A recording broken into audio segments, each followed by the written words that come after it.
नमस्कार, द नगरी न्यूज की खास पेशकश खबर जनवर में आपका स्वागत है। मैं हूं दीक्षा शर्मा। चलिए रुक करते हैं आज दिन भर की बड़ी खबरों की ओर। जयपुर स्थित शहीद स्मारक पर राष्ट्रीय लोकतांत्रिक पार्टी के संयोजक और नागौर से सांसद हनुमान बेनीवाल का धरना लगातार जारी है। इस बीच बेनीवाल राज्य और केंद्र सरकार के खिलाफ मुखर रूप से विरोध भी कर रहे हैं और युवाओं से जुड़े मुद्दे को लेकर सरकार की नीतियों पर सवाल भी खड़े कर रहे हैं। तो वहीं बुधवार को मीडिया से बातचीत में उन्होंने फोन टैपिंग के गंभीर आरोप लगाए और कहा कि उनकी और कई अन्य नेताओं की बातचीत को सरकार द्वारा सर्विलांस पर रखा गया है, जिसमें व्हाट्सएप और अन्य डिजिटल प्लेटफॉर्म पर की जाने वाली बातचीत भी शामिल है। इतना ही नहीं, बेनीवाल ने केंद्र और राज्य दोनों सरकारों पर पेपर लीक और भ्रष्टाचार के मुद्दों पर वादा खिलाफी का आरोप भी लगाया और कहा कि सत्ता में आने से पहले बीजेपी ने युवाओं के भविष्य और पारदर्शी भर्ती प्रक्रिया को लेकर कई बड़े वादे किए थे, लेकिन सत्ता में आने के बाद इन वादों को भुला दिया गया। उन्होंने हाल ही में हुई सरकारी भर्तियों को रद्द करने की मांग करते हुए कहा कि जब तक युवाओं को न्याय नहीं मिलेगा तब तक आंदोलन जारी रहेगा। जयपुर हेरिटेज नगर निगम की पूर्व मेयर मुनीष गुर्जर समेत 9 पार्षदों की मुश्किलें अब बढ़ गई हैं। इन सभी के खिलाफ किसी भी वक्त गिरफ्तारी की कार्रवाई हो सकती है। मामला नगर निगम के तत्कालीन एडिशनल कमिश्नर राजेंद्र कुमार वर्मा के साथ बदसलूकी, बंधक बनाने और जाति सूचक शब्दों के इस्तेमाल से जुड़ा हुआ है। इस मामले में मानक चौक थाने में एफआईआर दर्ज हो चुकी है और अब प्रशासन तथा पुलिस की ओर से सख्त कार्रवाई की तैयारी भी की जा रही है। इस पूरे विवाद में तत्कालीन डिप्टी मेयर एसलम फारूकी का नाम भी शामिल है और आरोप है कि पूर्व मेयर और पार्षदों ने एडिशनल कमिश्नर वर्मा को करीब 3 घंटे तक उनके चैम्बर में बंधक बनाकर रखा, उनसे जबरदस्त दस्तखत करवाने की कोशिश भी की गई और उनके साथ दुर्व्यवहार भी किया गया। तो वहीं वर्मा ने पुलिस को दी गई रिपोर्ट में यह भी बताया कि इस दौरान जाति सूचक शब्दों का प्रयोग कर उन्हें मानसिक रूप से प्रताड़ित किया गया है। इतना ही नहीं, पूर्व मेयर मुनीष गुर्जर और अन्य आरोपियों ने गिरफ्तारी से बचने और एफआईआर को रद्द करवाने के लिए राजस्थान उच्च न्यायालय में याचिका भी दायर की थी। राजस्थान में जन सुनवाई पोर्टल पर लंबित मामलों की हालिया समीक्षा में 17 जिलों के अधिकारियों की लापरवाही उजागर हुई है और मुख्यमंत्री बजरलाल शर्मा ने समीक्षा बैठक में पाया कि जयपुर, जोधपुर और बीकानेर सहित कई जिलों में 1 साल से अधिक पुराने मामलों का अब तक निस्तारण नहीं हुआ है। इस पर नाराजगी जताते हुए मुख्यमंत्री ने अधिकारियों को कड़ी चेतावनी दी कि जनता की समस्याओं का त्वरित समाधान करें, अन्यथा कार्रवाई के लिए तैयार रहें। इतना ही नहीं, बैठक में यह भी सामने आया कि कोटपुतली, बहरोड, सीकर, चित्तौड़गढ़, नागौर, जैसलमेर, सिरोही, डीडवाना, चूरू जैसे जिलों में भी जन सुनवाई की शिकायतों को गंभीरता से नहीं लिया जा रहा है और इन जिलों को रेड जोन में रखते हुए मुख्यमंत्री कार्यालय द्वारा इनकी विशेष निगरानी भी की जा रही है। इसके अलावा जन सुनवाई पोर्टल ही नहीं बल्कि संपर्क पोर्टल पर भी कई जिलों में शिकायतों पर समयबद्ध कार्रवाई नहीं हो रही है। इसके अलावा मुख्यमंत्री ने स्पष्ट किया कि उनके पास हर जिले की विस्तृत रिपोर्ट उपलब्ध है और वे जानते हैं कि कौन अधिकारी किस स्तर पर कार्य कर रहा है। उदयपुर के रेडिसन ब्लू होटल में चल रही 2 दिवसीय कार्यशाला में प्रदेश भर के विधानसभा अध्यक्ष, पूर्व अध्यक्ष और शिक्षा जगत के प्रतिनिधि एकत्र हुए। यह कार्यशाला बीएमओयू कोटा के तत्वाधान में आयोजित की जा रही है, जिसमें राज्यपाल हरिबाऊ बागड़े मुख्य अतिथि के रूप में मौजूद रहे। इस बीच कार्यक्रम की अध्यक्षता राजस्थान विधानसभा अध्यक्ष वासुदेव देवनानी कर रहे हैं और कार्यक्रम में पूर्व विधानसभा अध्यक्ष कैलाश मेघवाल, सीपी जोशी और शांति लाल चपलोत जैसे वरिष्ठ जनप्रतिनिधि भी उपस्थित रहे। यही नहीं, कार्यशाला के दौरान वक्ताओं ने सदन की गरिमा बनाए रखने और विधायी प्रक्रिया में स्वस्थ चर्चा और लोकतांत्रिक मूल्यों की रक्षा पर विशेष बल भी दिया और राज्यपाल हरिबाऊ बागड़े ने अपने संबोधन में कहा कि लोकतंत्र की आत्मा उसकी विधानसभाओं में बसती है और उनके संचालन में मर्यादा, गरिमा और संवाद की संस्कृति अत्यंत आवश्यक है। तो वहीं विधानसभा अध्यक्ष वासुदेव देवनानी ने भी वक्ताओं के विचारों का समर्थन करते हुए कहा कि सदन को स्वस्थ बहस और जनहित के मुद्दों का मंच बनाना ही लोकतांत्रिक सफलता की कुंजी है। राजस्थान शिक्षक संघ द्वारा 6 सूत्रीय मांगों को लेकर शुरू किया गया आंदोलन अब जोर पकड़ रहा है। संगठन के सैकड़ों शिक्षक सीकर से जयपुर तक पैदल मार्च कर राजधानी पहुंचे। यह मार्च शिक्षकों की लंबे समय से लंबी समस्याओं और मांगों को लेकर किया गया है, जिसमें वेतन विसंगति, स्थानांतरण नीति में पारदर्शिता, पदोन्नति प्रक्रिया में तेजी और शिक्षकों को समय पर लाभ दिए जाने जैसी मांगे भी शामिल हैं। तो वहीं मार्च के दौरान शिक्षक जयपुर जिले के चोमू क्षेत्र के ग्राम बावड़ी पहुंचे, जहां राजस्थान प्रदेश कांग्रेस कमेटी के अध्यक्ष गोविंद सिंह डोटासरा ने आंदोलनरत शिक्षकों से मुलाकात भी की। उन्होंने शिक्षक प्रतिनिधियों के साथ उनकी समस्याओं और मांगों पर विस्तार से चर्चा भी की। तो वहीं प्रदेश अध्यक्ष डोटासरा ने शिक्षकों के संघर्ष को न्यायोचित बताते हुए आंदोलन को अपना समर्थन दिया। उन्होंने कहा कि शिक्षकों की भूमिका समाज निर्माण में सबसे अहम है और उनकी जायज मांगों को पूरा करने के लिए वे हर संभव मदद करेंगे। उन्होंने यह भी आश्वासन दिया कि वे इस मुद्दे को सरकार के समक्ष पूरी गंभीरता से उठाएंगे।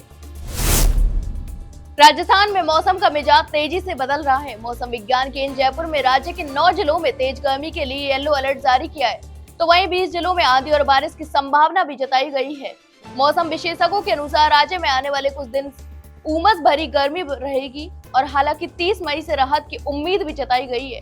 तो वहीं पिछले 24 घंटों में सबसे अधिक गर्मी बीकानेर में दर्ज की गई, जहां तापमान 44.8 डिग्री सेल्सियस रहा।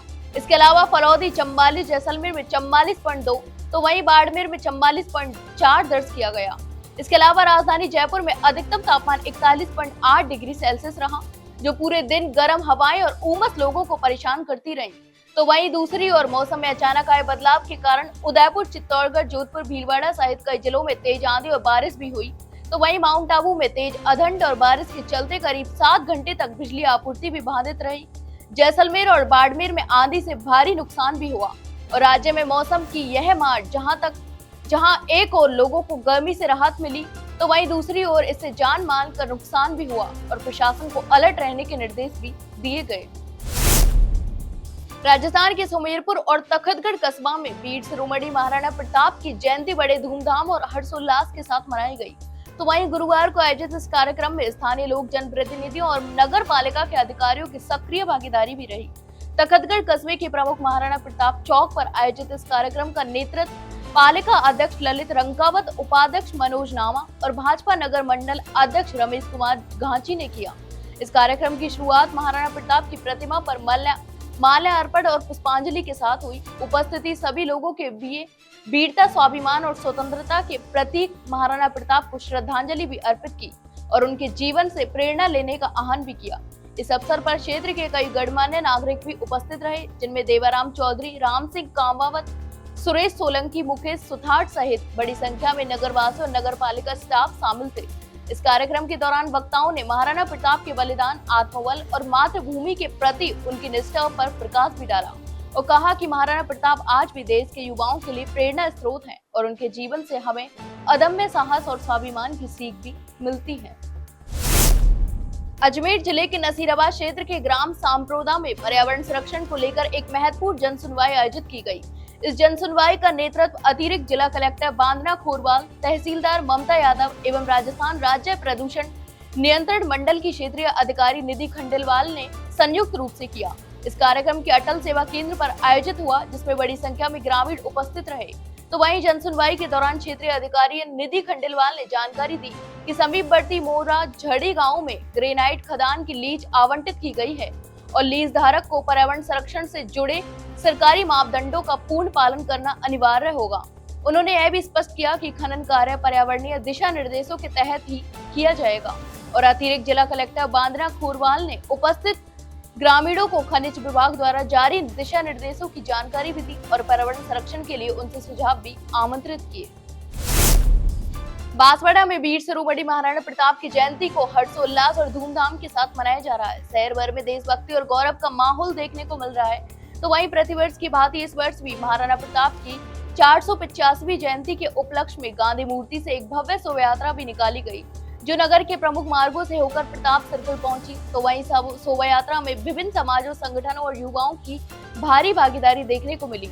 पूरे मार्ग में जगह जगह पुष्प वर्षा का स्वागत भी किया गया, जिससे पूरे शहर में उत्सव का माहौल बन गया।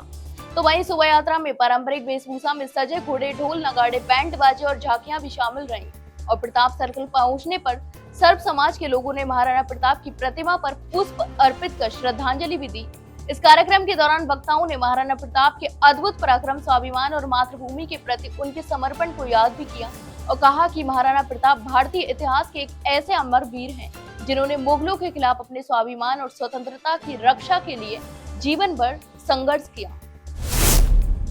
अजमेर जिले के रलापता गांव में गुरुवार को कृषि एवं किसान कल्याण मंत्रालय के तत्वाधान में विकसित कृषि संकल्प अभियान की शुरुआत की गई।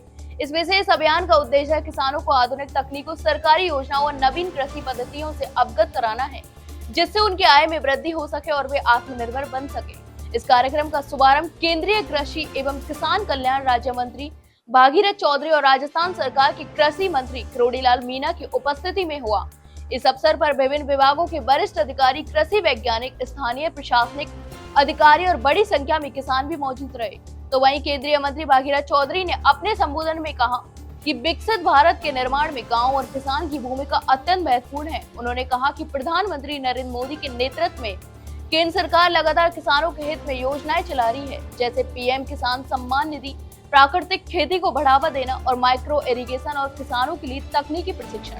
इसके अलावा राज्य कृषि मंत्री किरोड़ीलाल मीणा ने भी किसानों से संवाद करते हुए कहा कि राजस्थान सरकार कृषि क्षेत्र को प्राथमिकता दे रही है और आधुनिक उपकरणों, बीज वितरण, मिट्टी परीक्षण और जल संरक्षण के लिए कई योजनाएं भी लागू की जा रही हैं। तो ये थी दिन भर की तमाम बड़ी खबरें। कल फिर आपके साथ रूबरू होंगे, तब तक के लिए नमस्कार।